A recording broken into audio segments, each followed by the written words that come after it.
Guys, मेरा नाम है करण और आप देख रहे हो टेक रिव्स। और आज हम करने वाले हैं एक छोटी सी अनबॉक्सिंग और रिव्यू मेरे quite budget friendly gaming mouse के लिए।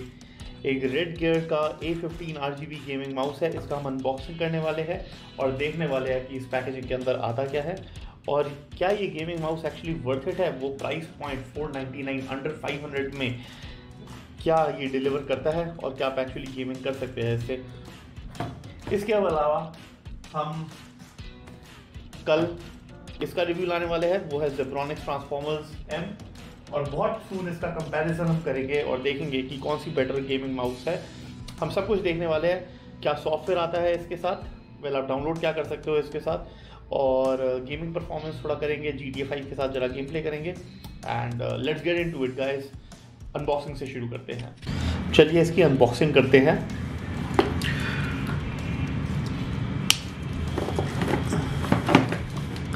गाइस, यहाँ तो काफ़ी वैल्यू फॉर मनी प्रोडक्ट दे रहे हैं। शायद कॉस्ट कटिंग के मामले में इनको टेप भी नहीं लगाया इन्होंने। सो खाली एक बॉक्स है ऐसे, और आप इस बॉक्स में चलिए कंटेंट ही पढ़ा देता हूँ आपको।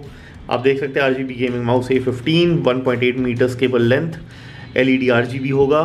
आई होप इसमें सॉफ्टवेयर भी होगा, वो देखेंगे हम कि सॉफ्टवेयर होता है नहीं इसमें। Braided fibre cable and left right button, middle mouse scroll wheel, DPI shift button है। चलिए, मतलब सॉफ्टवेयर होना चाहिए अगर DPI शिफ्ट बटन है तो। And forward backward. जनरली अगर आप देखो तो मेरे लॉजिटेक का माउस है, ये G304 है, इसमें भी ये ही आइडिया है। एंड ये तो काफ़ी महंगा है, ये 500 का माउस है, ये आपका 3000 का माउस है, ऑल्दो वायरलेस है। एंड ये भी कुछ ऐसा ही है, DPI शिफ्ट बटन है लेफ्ट राइट।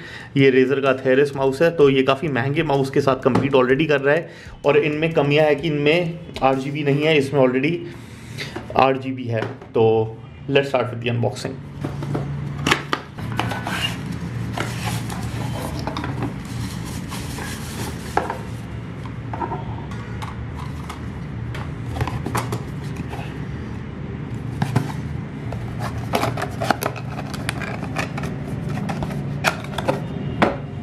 तो आपने अनबॉक्सिंग देखा।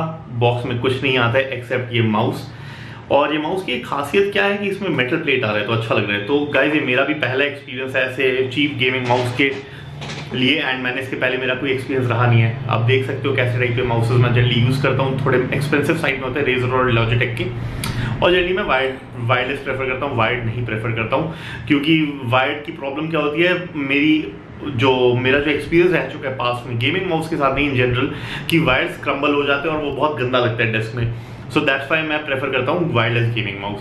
बट इसमें खासियत क्या है, पहले हम बिल्ड क्वालिटी के बारे में जानते हैं बिफोर हम आगे जाए। बट बिल्ड क्वालिटी को समझने के पहले ये जरूर ध्यान में रखिए कि ये खाली एक 500 रुपये का माउस है। तो बिल्ड क्वालिटी में जाते हैं गाइज। मेटल की प्लेट है, बहुत अच्छा लग रहा है। इसका वेट हम जरा देखते हैं, वेट इसका कितना है। 131 ग्राम्स इसका वेट है, जो कि थोड़ा हायर साइड में, क्योंकि मेरा विद बैटरी ये 99 ग्राम्स का है, तो ये काफ़ी लाइटर है इवन विद बैटरी। एंड ये विद 2 डिफरेंट बैटरी अराउंड 140 ग्राम का पड़ता है, तो ऑलमोस्ट इतना। बट काफ़ी वेटी है ये माउस उस सेंस में। मगर 131 बहुत बुरा भी नहीं है। अगर आप बहुत ज़्यादा हार्ड कोर प्रेसिजन गेमिंग नहीं करनी तो ये चलेगा। 131 ग्राम्स इज़ फाइन। अगली बात आ जाते हैं, इसका जो केबल है, बेस्ट चीज गाइज, इसका केबल है ब्रेडेड। थोड़ा महंगा केबल है, ब्रेडेड है गाइज। इसमें ये थोड़ा सा वेट है आगे। इससे बेनिफिट क्या होता है कि आपका ना माउस की मूवमेंट आगे बहुत प्रेशर नहीं पड़ती इनमें। इन जगहों में प्रेशर बहुत ज्यादा पड़ने का कम चांसेस रहते हैं। सो इनमें थोड़ी लास्टिंग बेटर होती है गाइज। ये गोल्ड प्लेटेड नहीं है, नॉर्मल है। बट ये केबल की क्वालिटी मुझे बहुत अच्छी लग रही है, और यहाँ पर भी जो टेंशन है एकदम राइट है, बहुत ज़्यादा हाई टेंशन नहीं लग रहा है, तो आई थिंक ठीक होना चाहिए। कमिंग टू दिस पार्ट, अगर आप देख पा रहे हो, ठीक है, क्लिकी है। एंड गाइज, यहाँ पर ये वो फ्रंट फॉरवर्ड बैकवर्ड है, ये DPI अप डाउन होगा। एंड ये आपका स्क्रॉल व्हील है जो कि क्लिकेबल भी है। एंड ये लेफ्ट राइट बटन है। अच्छा सा टैक्टाइल है फीलिंग इसका स्क्रॉल व्हील में। तो एंड इसमें एक अच्छा ग्रिप आ रहा है। तो अगर आप देखो ऐसे करके, काफी बड़ा माउस है एक्चुअली, काफी बड़ा माउस है। दैट्स द फर्स्ट थिंग जो मैं रियलाइज कर रहा हूँ, बहुत ही बड़ा माउस है। और अगर आप इसको ऐसे पकड़ो तो पूरा मेरे ग्रिप में आता है compare to my other mouse. ये तो काफ़ी छोटा है उस मामले में, आई से काफ़ी स्मॉल है, और ये तो काफ़ी मिनी और भी छोटी है। ये तो आपका क्लॉ ग्रिप बनता है लिटरली इसमें। बट इस माउस को अगर आप देखो तो इसमें आपका हाथ काफ़ी अच्छा बैठेगा। So for a 500 rupees mouse I say very good, very well done. Guys 500 rupees में आपको बहुत सारी चीज़ें नहीं मिलती है, बट ये गेमिंग माउस आपको जरूर मिलता है। अब हम आगे जाके देखते हैं कि इसका सॉफ्टवेयर कैसे होता है, और उसके बाद कुछ गेमिंग करके देखें कि गेमिंग में क्या फील और फीडबैक आ रहा है, क्या कोई लेटेंसी है कुछ। बट यार आई होप, क्योंकि USB माउस है, वायरलेस नहीं है, तो लेटेंसी होनी ही नहीं चाहिए। कोई भी गेमिंग माउस कंप्लीट नहीं है बिना उसके खुद के सॉफ्टवेयर के साथ। एंड मैंने कनेक्ट कर दिया है ये गेमिंग माउस रेड गियर का, और उसके सॉफ्टवेयर को इंस्टॉल कर लिया है। अब क्लिक करके देखते हैं कि क्या है उस सॉफ्टवेयर में और कैसे उसकी कॉन्फ़िगरेशन हम कर सकते हैं। अब आप अगर थोड़ा जूम कर लेता हूँ, अगर आप यहाँ से देखेंगे प्रॉपर्ली तो बहुत ही सिंपल लुकिंग ऐप है, बहुत रिफाइंड नहीं है, एक बहुत ही सिंपल इंटरफेस है, बट रेलेवेंट है। काफ़ी बेयर बोन्स इंटरफेस है बट रेलेवेंट है। इतने रीजनेबल अमाउंट में आप क्या ही एक्सपेक्ट कर सकते हो, राइट। तो यहाँ पर आपकी काफ़ी चीज़ें हैं, game mode, office mode, advance, light, macro. मैं बहुत सारे ज़्यादा आगे चीज़ों में नहीं जाऊँगा, मैं बस 2 ही चीज़ों को कवर करूँगा, एडवांस एंड उसके बाद लाइट। अगर आप लाइट देखेंगे तो बेसिकली आपकी जो RGB कलर्स है, स्पेक्ट्रम, उसको कंट्रोल करता है। तो राइट नाउ जैसे अभी एनेबल करा हुआ है हमने स्टेटस, इसको डिसेबल कर सकते हो। LED ब्राइटनेस को आप हाफ कर सकते हो। हाफ और ऑल का मतलब ठीक है, ब्राइटनेस हाफ और ऑल का मतलब है क्या मुझे वो नहीं पता, बट ठीक है। LED ब्राइटनेस को हाफ कर सकते हैं और इसको ऑफ कर सकते हैं, इसको पूरा स्लो कर सकते हो। और जब आप अप्लाई में क्लिक करेंगे ऐसे सर्कल होकर अप्लाई हो जाएगा और आप देखेंगे यहाँ पर आपका RGB पूरा चला गया, अब पूरा टर्न ऑफ हो गया। अगर LED स्टेटस को हम वापस इनेबल कर दें थोड़ा सा, या फिर खाली DPI को रखते हैं, तो आप देख सकेंगे कि अब आपका ब्रीदिंग इफेक्ट वापस आ चुका है और अब कलर आपका खाली ब्लू है। अगर आप चाहते हो इसको आप मल्टी कलर कर सकते हो,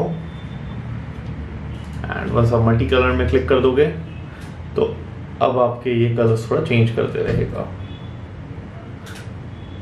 पर्पल, ब्लू, ग्रीन। 4 सीजन्स देखते हैं, व्हाट इज दैट अबाउट, उसमें क्या होता है, एंड अप्लाई करके देखते हैं। ओके, तो ब्लू कुछ ऐसा होगा। और गाइस मुझे डिज़ाइन थोड़ा अच्छा लग रहा है, ये जो हनीकॉम मैश टाइप का यहाँ दिया हुआ है प्लास्टिक का, क्वालिटी ठीक लग रही है मुझे। एंड फ्लो लाइट देखते हैं कि फ्लो लाइट क्या है। गाइस फ्लो लाइट कुछ ऐसा है। तो ये सारी चीज़ें यहाँ आप कर सकते हो। चलो वापस रेनबो फ्लो लाइट ही रखते हैं, अच्छा लग रहा है। नाउ अब हम एडवांस में जाते हैं। एडवांस में जाके आप यहाँ क्या कर सकते हो, अपनी मूविंग स्पीड, माउस की स्पीड को आप पॉइंटर प्रेसिशन को इम्प्रूव कर सकते हैं। तो इसको मैं यहाँ ही रखता हूँ। डबल क्लिक स्पीड आपकी है यहाँ पर, इसको आप थोड़ा इम्प्रूव कर सकते हैं। एंड ये आपका फिर रोलिंग स्पीड, इधर इसका नेम होना चाहिए था स्क्रोलिंग स्पीड, बट चलो रोलिंग स्पीड भी चलेगा। रोलिंग स्पीड आपका बेसिकली ये स्क्रॉल बटन आपका कैसे होगा। एंड नेक्स्ट आपका जो सबसे इंपॉर्टेंट हमारे लिए होता है वो है, एक सेकंड, सबसे इंपॉर्टेंट जो होता है वो है DPI सेटिंग्स। अब DPI सेटिंग्स इसका मतलब क्या है कि आप जैसे जैसे क्लिक करके आगे बढ़ते रहेंगे, what is the lowest point और किस किस डिन्यूमरेशन से आप आगे बढ़ते रहेंगे। सो सबसे लोएस्ट पॉइंट यहाँ मैंने सेट करा है कि 1200 DPI। तो अगर 1200 DPI रखेंगे तो ऐसा होगा। देन उसके बाद 2000 DPI है नेक्स्ट। देन नेक्स्ट आपका मैंने 2400 DPI करा हुआ है। फिर जो नेक्स्ट है 3200, 48, 64। सो विद एवरी इंक्रीमेंट आपका ये चेंज होते रहेगा। अभी मैं फिलहाल इसको 32 में कर देता हूँ, चलो 48 कर देते हैं। ओके, सो 48 में तो काफ़ी स्मूथ और एक्चुअली थोड़ा सा लैग फील हो रहा है मुझे। 4800 में 32 ही रखते हैं। मुझे ऐसा लग रहा है जैसे कि कर्सर थोड़ा सा लैग कर रहा है। 4800 में 32 ही रखते हैं। तो जैसे जैसे आप यहाँ पर DPI का बटन चेंज करते रहेंगे, आई एम सॉरी ये फोकस नहीं कर रहा मेरा कैमरा, जैसे जैसे आप चेंज करते रहेंगे वैसे वैसे आपका DPI शिफ्ट होते रहेगा। तो ये तो रही आपके सॉफ्टवेयर के बारे में। थैंक गॉड रेडगियर आपको एक सॉफ्टवेयर दे रहा है कस्टमाइजेशन करने के लिए। अब चलो गाइस हम थोड़ा गेमिंग देखते हैं, और वो क्या सकते हैं, स्टार्ट करेंगे GTA 5 के साथ। गाइस वो खेल रहे हैं अब GTA 5 और ये रेडगियर का माउस हम यूज करेंगे। बस देखते हैं कैसा गेम प्ले चल रहा है और कैसा मेरा एक्सपीरियंस रहता है, तो देखते रहिए।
Get the fuck out of the way!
तो गाइज मैं थोड़ा गेम प्ले कर लिया, मैंने दिखा दिया आपको कि कैसा लगता है गेम प्ले करते हुए। तो ये रहा मेरा कुछ फर्स्ट एक्सप्रेशन और फर्स्ट एक्सपीरियंस, कैसा मुझे लगा इसमें गेम प्ले करके। तो गाइज मुझे लगता है थोड़ा सा हैवी है, स्लाइटली हैवी, बट क्योंकि मुझे यूज टू हूँ, जैसे मैंने आपको पहले ही बोला 99 ग्राम्स वेट वाले माउस के साथ, तो आई कैन से कि ठीक है, अंडरस्टैंडेबल है। साइज काफ़ी बड़ा है, तो बहुत लोगों के लिए अच्छा होगा है जो यूज टू है बड़े माउसेस के साथ। मैं इतना यूज टू नहीं हूँ, मैं थोड़ा स्मॉल माउस प्रेफर करता हूँ, ऑल्दो मेरे हाथ ठीक साइज के इसके लिए, तो क्या पता थोड़े टाइम में मैं यूज टू हो जाऊंगा इसके लिए। एक्चुअली कोई प्रॉब्लम नहीं है इस माउस के साथ, दैट्स द बिगेस्ट थिंग कि ना इसके साथ कोई ऐसा प्रॉब्लम नहीं है। इसका सेंसर बहुत ज़्यादा फास्ट नहीं है, आपको वो थोड़े टाइम में अगर आपका एक्सपीरियंस रह चुका है थोड़े फास्टर गेमिंग माउस के साथ, आपको रियलाइज हो जाएगा। बट इसका DPI सेंसर काफ़ी फास्ट है, 6400 32, देखिए मैं बोलूँगा कि 3200 से 4000 के बीच में रखिए, this will be the best. 6400 में थोड़ा बगी हो जाता है इसका सेंसर, तो एकदम मैक्सिमम उसमें नहीं करना चाहिए आपको इस बजट गेमिंग माउस को, जो कि 4000 भी मैं बोलता हूँ बहुत ही अच्छा DPI रेंज है गेम प्ले करने के लिए। बहुत हाई एंड गेमिंग नहीं कर सकते इससे कि आप CSGO में मास्टर बन जाओ आज ही इसको लेके, वो होने वाला नहीं है, आई एम सॉरी टू से। और आप प्रोफेशनल गेमिंग बहुत हाई एंड नहीं कर पाओगे इससे, which is again another fact. But only for a gaming mouse that is for 500, क्या मैं इसको रेकमेंड करूंगा? बिल्कुल मैं रेकमेंड करूंगा, क्योंकि जो 500 का लेने वाला है उसको पता है वो क्या एक्सपेक्ट कर रहा है। GTA 5 ये सब चल जाएंगी, CSGO, डोटा भी मैं रेकमेंड नहीं करूंगा इसके साथ, और ना ही मैं PUBG रेकमेंड करने वाला हूँ इसके साथ। So guys at the end of the day 500 rupees में is it worth it, is it value for money? हाँ, खाली इस डिजाइन और इस कलर्स के लिए, और एटलीस्ट फंक्शनल गेमिंग माउस है तो उसके लिए वर्थ इट है। इसका जो रेड है ये बहुत ज़्यादा यार नीचे ऐसे मार रहा है, इतना होना नहीं चाहिए आइडियली, बिकॉज अगर आप बहुत बड़े सेंसर्स वाले भी देखते हो, जैसे इसमें हीरो सेंसर आता है, इसका एक्चुअली पता तक नहीं चलता है, कहीं पर आता ही नहीं है। तो दिस शोज की ये थोड़ा सा लो कॉस्ट का गेमिंग माउस है। देखिए पूरा रेड बीम मार रहा है मेरे पे, तो पता चलता है उससे। नेक्स्ट इसका मेटल प्लेट है, मेड इन चाइना है, मेड इन इंडिया नहीं है, एक्सपेक्टेड ही था इस प्राइस रेंज में। बिल्ड क्वालिटी मैं बोलता हूँ जितना मैंने प्राइस दिया था उससे ज्यादा उससे कम एक्सपेक्ट कर रहा था मैं, सॉरी। ये स्लाइटली बेटर बिल्ड क्वालिटी लगी मुझे, जितना वैल्यू फॉर मनी है उस बेसिस में बेटर बिल्ड क्वालिटी लगी। इससे कलर्स की क्वालिटी जो RGB है वो मुझे बहुत अच्छी लगी, और जिस टाइप से डिफरेंट इफेक्ट्स करते हैं वो मुझे बहुत अच्छी लगी। सो guys at the end of the day मैं रेकमेंड करने वाला हूं आपको फॉर 500 रुपीज, हैंड्स डाउन खरीद लीजिए। लिंक्स नीचे है, आप बाय करिए। बट बाय करने के पहले मेरे एक नेक्स्ट कंपैरिजन आने वाला है और रिव्यू, वो है इसका जेब्रॉनिक्स का, जरूर देखिएगा और सब्सक्राइब करिए चैनल को और बताइए कैसा लग रहा है आपको ये कंटेंट, ताकि मैं फ्यूचर में और ऐसे कंटेंट आपके लिए ला सकूं। Thank you so much for watching guys, see you in the next one, take care and